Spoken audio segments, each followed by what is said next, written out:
Shalom beloved, अगर आप ये मानते हैं कि मैं बहुत असफल व्यक्ति हूँ और मैं बहुत अकेला महसूस करता हूँ और मैं बहुत बेचारी हूँ, तो आप एक फाइनली असफल व्यक्ति की तरह ही व्यवहार करेंगे, यहाँ तक कि जब अवसर आएगा तभी भी आप उसे बर्बाद कर देंगे।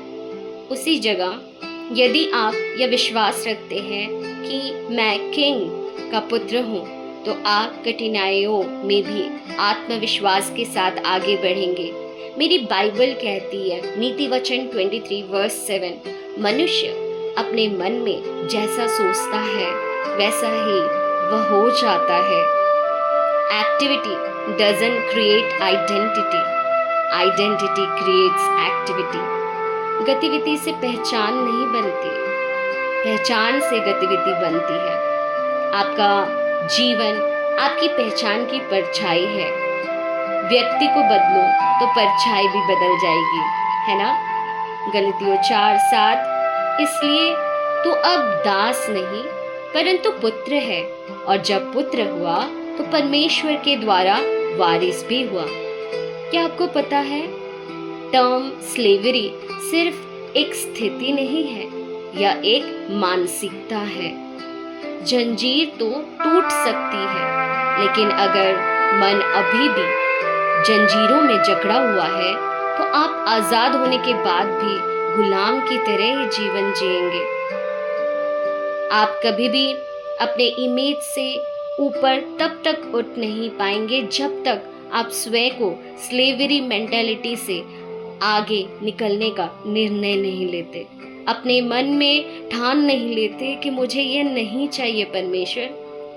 Now people of God, let's check this state from believer to disciple, from disciple to God's child, from God's child to higher. विश्वासी से चेले तक का सफर, चेले से पुत्रता का सफर और पुत्रता से वारिस तक का सफर। नाउ यदि आप स्वयं को उत्तराधिकारी समझते हैं तो आप अपनी क्षमता का पूरा उपयोग करेंगे, है ना। Now let's just analyse together. जब हाथी छोटा होता है तो उसे एक मजबूत जंजीर से बांध दिया जाता है। नन्हा हाथी खुद को छुड़ाने की कोशिश करता है लेकिन नाकामयाब रहता है। वह सीखता है, मैं खुद को छुड़ा नहीं सकता। जब हाथी 5 टन का विशाल बड़ा हो जाता है तो उसे एक पतली रस्सी से बांध दिया जाता है।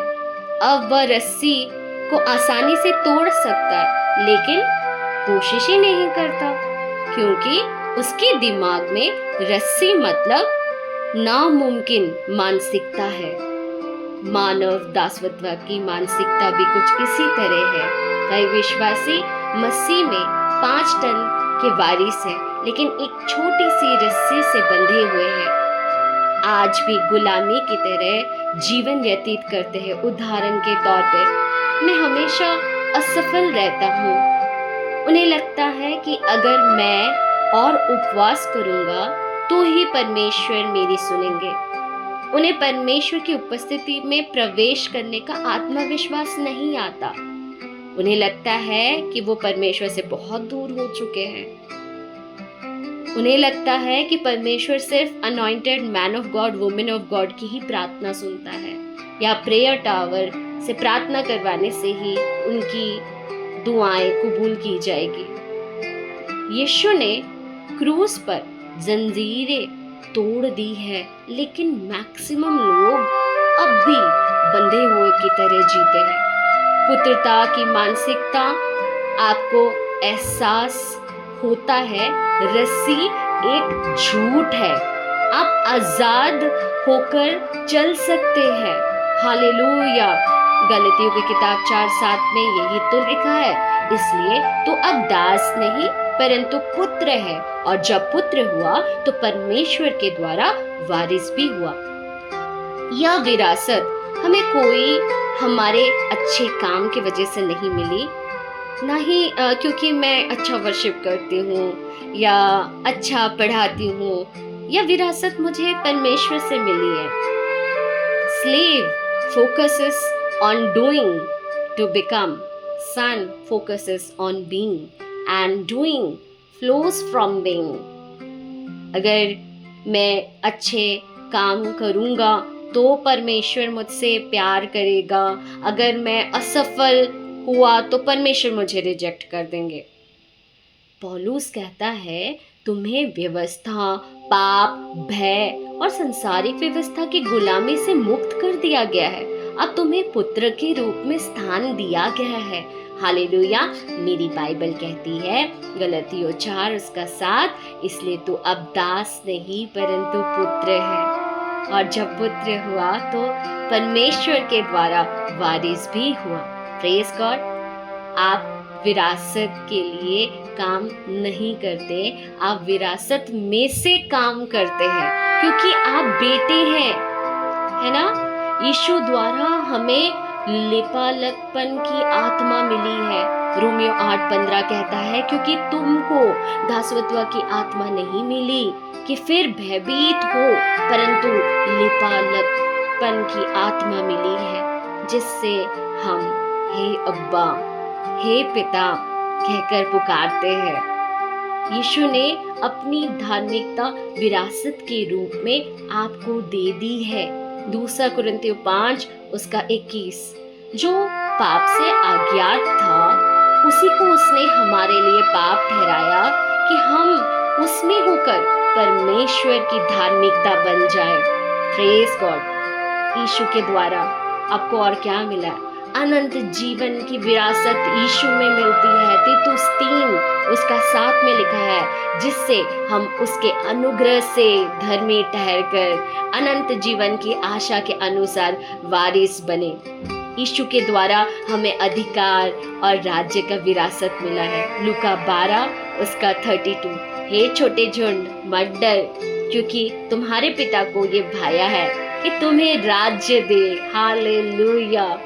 और आत्मिक आशीष की विरासत। इफिसी 1:3, हमारे परमेश्वर और प्रभु यीशु मसीह के पिता का धन्यवाद हो कि उसने हमें मसीह में स्वर्गीय स्थानों में सब प्रकार की आत्मिक आशीषें दी है।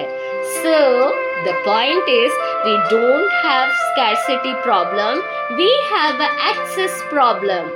हमें किसी चीज की कमी की समस्या नहीं है, हमें उपलब्धता की समस्या है। So don't beg, just tap your blessing. Yeah, don't beg, just tap your inheritance. एक बेगर उस चीज के लिए भीख मांगता है जो उसके पास नहीं होता, वरन एक बेटा अपने पिता द्वारा पहले से दी गई देन का ही उपयोग करता है। Many Christian pray like beggar. God ने उन्हें बैंकर बनाया है और वो जान नहीं पा रहे हैं। आपको वो उड़ाओ पुत्र वाला पैसेज याद है, जहाँ पे उसके बड़े पुत्र को अपने पिता से शिकायत थी? मैं आपके लिए पढ़ देती हूँ। लूका उसका 15 वर्स नंबर 29 and 31। उसने पिता को उत्तर दिया, देख मैं इतने वर्ष से तेरी सेवा कर रहा हूँ और कभी भी तेरा आज्ञा नहीं टाली, फिर भी तूने मुझे कभी एक बकरी का बच्चा भी ना दिया कि मैं अपने मित्रों के साथ आनंद करता। और पिता ने क्या कहा उसे? उसने उससे कहा, पुत्र तू सर्वदा मेरे साथ है और जो कुछ मेरा है वो सब तेरा ही है। और पिता ने क्या कहा? आज हमें पिता क्या कह रहे हैं? और जो कुछ मेरा है वो सब तेरा ही है। हमें यही समझने की आवश्यकता है कलीसिया। Don't beg, just tap your blessings. क्षमा आपको दे दी गई है, चंगाई आपको दे दी गई है, आपके लिए ऑलरेडी प्रबंध कर दिया गया है ना। It's like money in your account, it is yours, but you have to tap with your ATM card of faith. या आपके खाते में मौजूद पैसे की तरह है। ये आपका ही तो है, लेकिन आपको इसे विश्वास के एटीएम कार्ड से टैप करना होगा। वी से लॉर्ड हील मी, जबकि हेल्थ आपका पोर्शन है। We pray Lord heal me, Lord has already provided my healing 2000 years ago। पर सवाल है, आपको बिलीव है? All that I have to do is to put my faith on Jesus। और परमेश्वर का वचन कहता है, उसने उससे कहा, पुत्र तू सर्वदा मेरे साथ है और जो कुछ मेरा है वो सब तेरा ही है। हमें मसीह में स्वर्गीय स्थानों में सब प्रकार की आत्मिक आशीषें दी गई है। Hallelujah, praise God. आशा करती हूँ इस छोटे से वचन से हमें परमेश्वर ने जरूर बात की है ना। Don't beg, yes, just tap your blessing which is already given to you in the name of Jesus। Amen, amen, amen।